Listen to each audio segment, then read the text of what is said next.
Newcastle against Tottenham, Premier League, 8:15 kickoff tomorrow night. Frank has done his press conference today. In terms of the team news, what are we looking at? This is our predicted lineup, by the way. Yeah, what we're looking at, so everyone's fit who was fit for Fulham, he said, and Romero is back from his one-match suspension. So great news. Maddison, Decky, obviously no long-term injuries. Solanke, fuck knows, I'm not going to lie.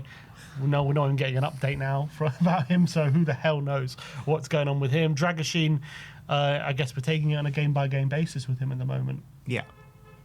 So all of those, apart from Dragoshin, you've got to assume are long-term injuries.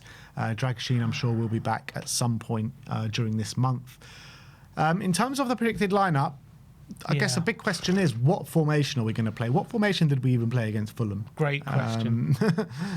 So even if we do have a formation, are the players going to know what formation we're going to be playing? Does he change it again, which we're saying he's tinkering too much, but the formation didn't work against Fulham, but does it need another tinker?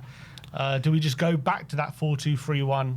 You know, we saw against Copenhagen, and even the last time we went to St James's, we played that as well. This is so hard to predict because you're thinking he's going to probably have to change it. Plus, obviously, it's a midweek game, so naturally he's going to have to change it anyway. Yeah. Away at Newcastle. So 4-3-3, 4-2-3-1. I'd probably like to keep it, to be honest. 4-2-2-2. Yeah, I'd probably like to keep it and try and get that same energy that we had against PSG. At home, obviously, it didn't go right and it went all wrong. But I would like to see it stay the same and try get that kind of application and desire. Yeah, that application and desire that we had against PSG. Because if you can go to PSG and perform like that, I know we conceded 5 goals, and I know there were some bad defensive errors on show from like Romero and Sarr that day. But if you can cut that out and perform like that, then you can have a good performance and potentially take something from the game. Potentially, but we did concede 5 in the end of the day. From stupid errors. I know, but we ran out of energy by 55 minutes. Yeah, to be honest. So I don't know. I don't take. Oh, okay, we played well for 55. So that means it's better than we've seen in any other game. It's true. Why not go back to what we saw against Copenhagen and just why haven't we seen that setup since then? Like, why have we just gone away from that? Something that really worked on that day anyway. I know it's Copenhagen, but something that worked, and then we haven't seen anything near that since. And he's tinkered so much. But against Newcastle away, it's all about as well what kind of players do we think he's going to pick, which means what kind of lineup we think. Look, I'm happy to go with a 4-2-2-2, to be honest. We can do it. I don't know if he's going to persist with it, but... What's your gut telling you he's going to do? I've got a feeling he's going to go 4-3-3. 4-3-3 again. Or 4-2-3-1. I'm just not sure, man. It could be anything. It literally could be. Because I'm looking at that midfield. You know that midfield, the famous Newcastle 3. Do you want to just put 2 in there? But I guess the 2 could, come inside and create more of an overload. So maybe that's a way of dealing with it. Obviously, it failed badly. I don't even know if that's what we went for against Fulham, but it didn't go right. Yeah. Everyone in the comments saying it's going to be 4-2-3-1 or 4-3-3. But yeah, that's kind of the gut feeling I have. All right, if everyone thinks that, then I'm happy to go for it. I would just, this is just what my preference would be. I'm literally as bewildered as anyone else about what Spurs are going to go for the formation. But look, we're going to go for a 4-2-3-1 then. In goal, we know there's going to be Vicario. Yeah, I don't think there's any danger of him getting dropped, albeit we have spoken about it before when he's been making mistakes. Just can he get a go? But obviously, last time I went to St James's, he made a bad mistake, didn't he? So there's no chance that happens. Yeah, so Vicario in goal. Right back, does Porro retain his space? Does Jed Spence come back in? I think it's a big question because Porro had a really bad game. He did. Up against what, likely to be Gordon or Barnes?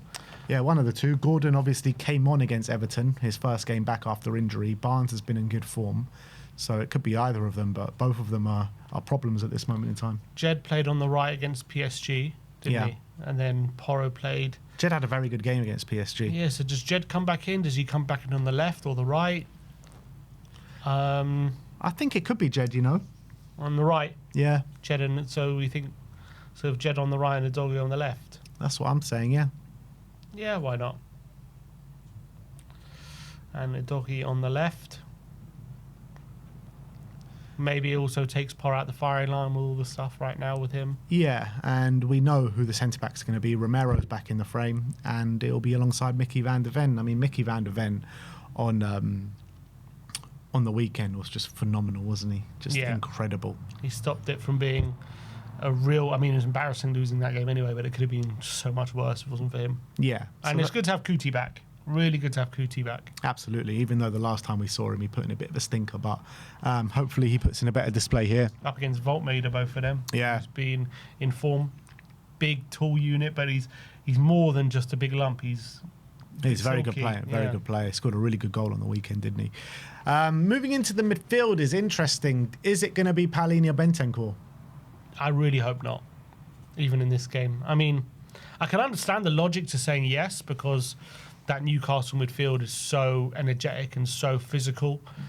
But I also feel like if you don't have anyone who can kind of resist a bit of pressure from them and not just like panic in possession, they're just going to win the ball every time and they're going to be able to sustain it. So maybe one of them. And I would probably go with Bentancur, because I think we were looking a bit better with him and not Paulinho at the moment. But it would be hard to suggest we go away to St James's without Paulinho as well. That's the thing. Like, is he actually? Could you actually see? He Thomas did it against Frank? PSG.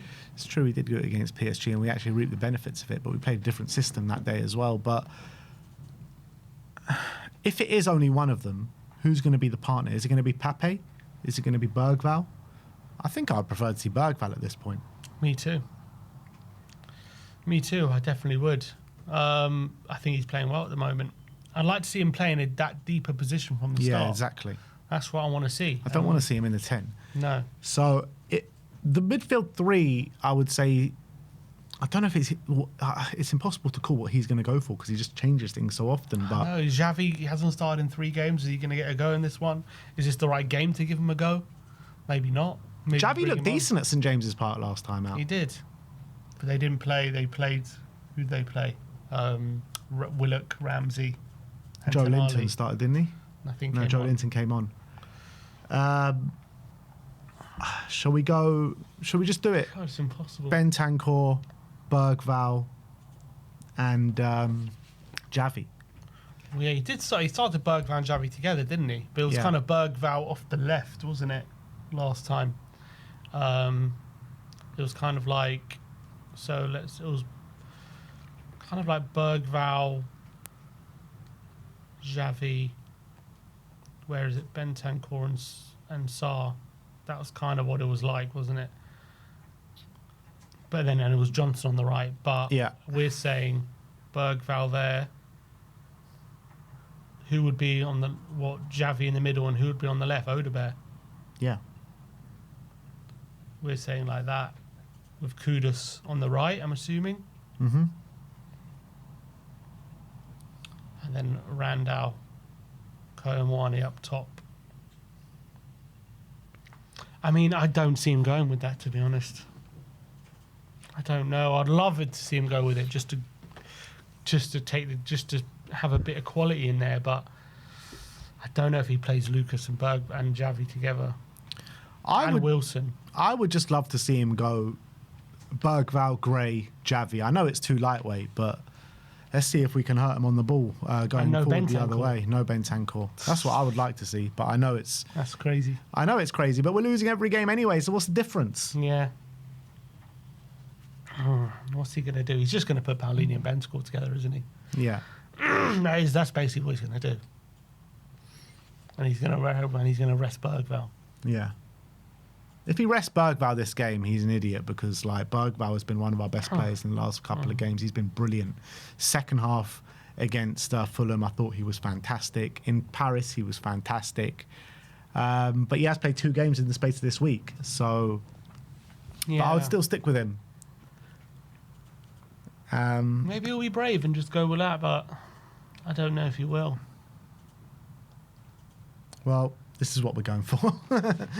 So we're going for Vicario in goal, Spence right back, Udogie left back, Romero and Van Den in the centre back. We got Bentancur, Bergvall, and Xavi Simons in the 3-man midfield with Xavi in the 10, Kudus on the right, Odebear on the left, and Randall, Kolo, Muani up top. I'll be impressed if he goes with that. I'll be impressed. Because I don't think he had the balls to do it, to be honest.